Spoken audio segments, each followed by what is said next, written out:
안녕하세요. 여러분도 얼마 전에 뉴스로 접했다시피 최근 호주 전역에서 대규모 이민 중단을 요구하는 시위, 그러니까 호주를 위한 행진이라 불리는 시위가 벌어졌습니다. 멜번, 시드니, 애들레이드 지역에서 시위에 참가한 사람들은 지금 호주가 겪고 있는 주택난, 생활비 상승, 고용 불안 등 여러 문제의 원인을 바로 이민자 탓으로 돌린 것이죠. 이들은 이번 시위가 호주를 위한 사람들, 문화, 국가를 지키기 위한 행진이라고 주장하며 대기업들이 경제적 이익을 위해 대규모 이민을 추진하고 있다라고 주장하고 있습니다. 그리고 최근의 여론조사 결과를 인용해 응답자의 53%가 현재 이민자 수가 너무 많다고 생각한다고 밝혔어요. 그럼 이들의 주장처럼 정말 이민자가 현재 호주의 주택난의 이유인지 한번 살펴보려고 합니다.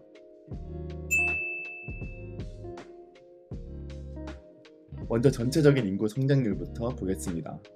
이 데이터는 호주 통계청 ABS에서 확인할 수 있는데요. 제가 핵심만 정리해 드리도록 하겠습니다. 1945년부터 1974년까지 이때는 10년 단위로 인구가 무려 23에서 24%씩 증가했어요. 45년에서 55년, 55년에서 65년, 65년에서 75년 전부 다 비슷하게 23에서 24% 성장률을 기록했습니다. 그런데 최근에 들어서 보면은 2005년에서 2014년 사이 10년 동안 인구 증가율은 오히려 18%로 둔화됐습니다.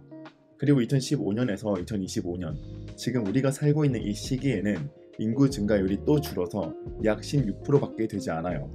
그럼에도 절대적인 수치는 높을 뿐더러 사람들은 아직도 이민자가 너무 많이 유입된다고 생각하고 있습니다. 그렇다면 도대체 호주는 왜 이민자를 많이 받을까요? 사실 이유는 간단합니다. 호주는 연방정부와 주정부 모두가 엄청나게 큰 예산을 운영하고 있어요. 복지, 사회 프로그램, 각종 지원 사업들에 돈을 엄청나게 쓰고 있죠. 그런데 지출이 너무 크다 보니까 매년 300억에서 400억 달러 규모의 적자가 발생합니다. 다시 말해 호주는 벌어들이는 세수보다 300억에서 400억 달러를 더 쓰고 있다는 거예요.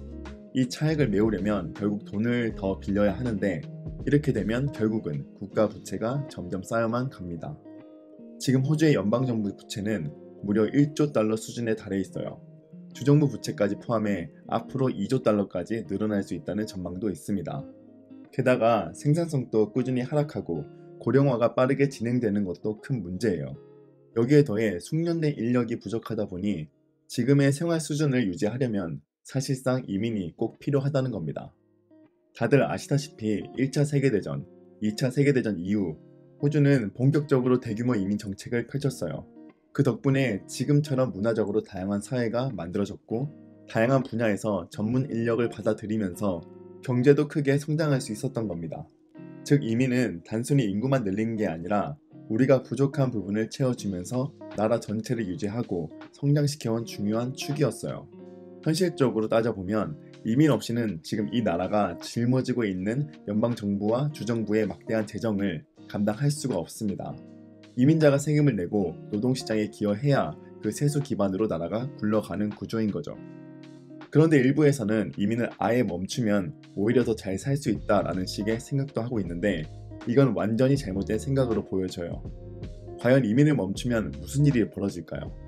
인구는 점점 늙어가고 생산성은 빠르게 떨어져 결국 호주 경제는 침체에 빠지게 될 겁니다.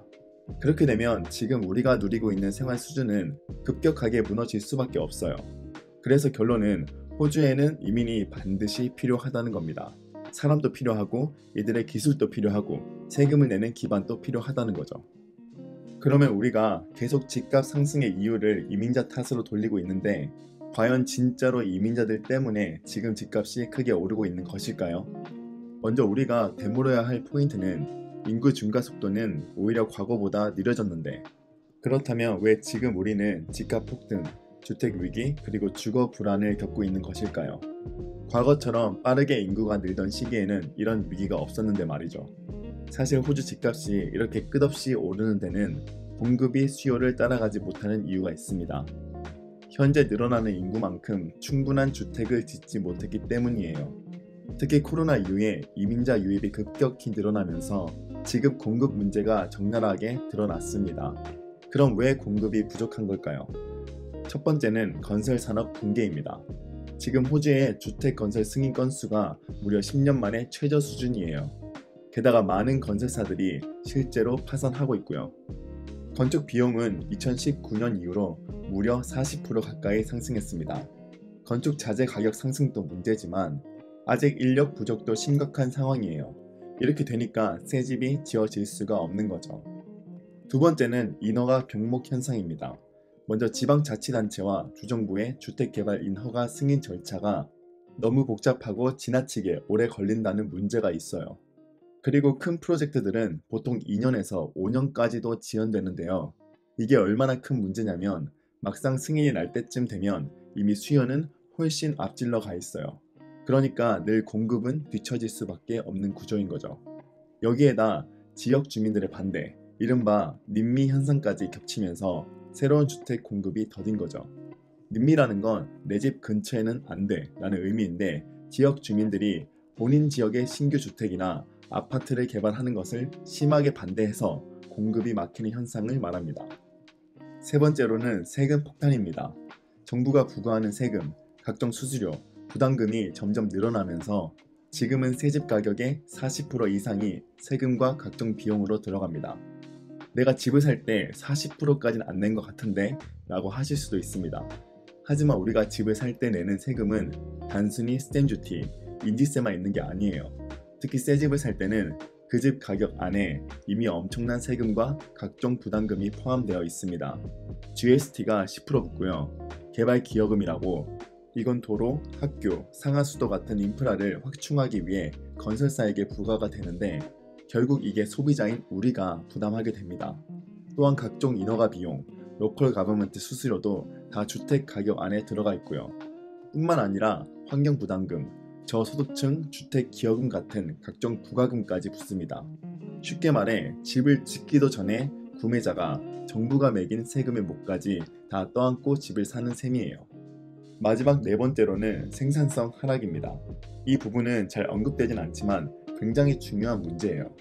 호주의 건설 산업은 수십 년 동안 생산성이 꾸준하게 떨어져 왔습니다. 이 말은 곧 같은 인력으로 집을 덜 지으면서 더 비싸게 짓고 있다는 뜻이에요. 만일 여러분의 직원들이 점점 더 비효율적으로 일하는 회사를 운영한다고 하면 어떻게 될까요? 바로 지금 호주 건설업계가 그런 상황이에요. 자, 이렇게 네 가지 이유를 보았는데 이렇게 보면 호주의 주택 가격이 오르는 이유는 무조건 이민자가 많은 탓이라고 단정할 수는 없습니다.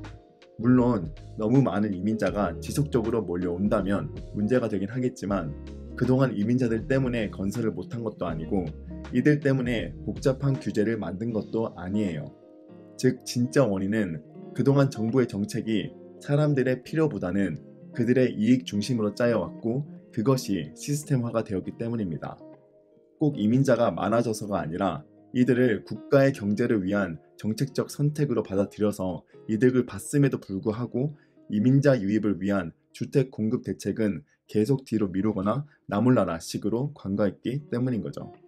그리고 전문가들은 아이러니하게도 시위대가 줄이길 원하는 이민자들이야말로 호주의 경제, 노동시장, 그리고 호주의 미래를 지탱하고 있다고 지적합니다.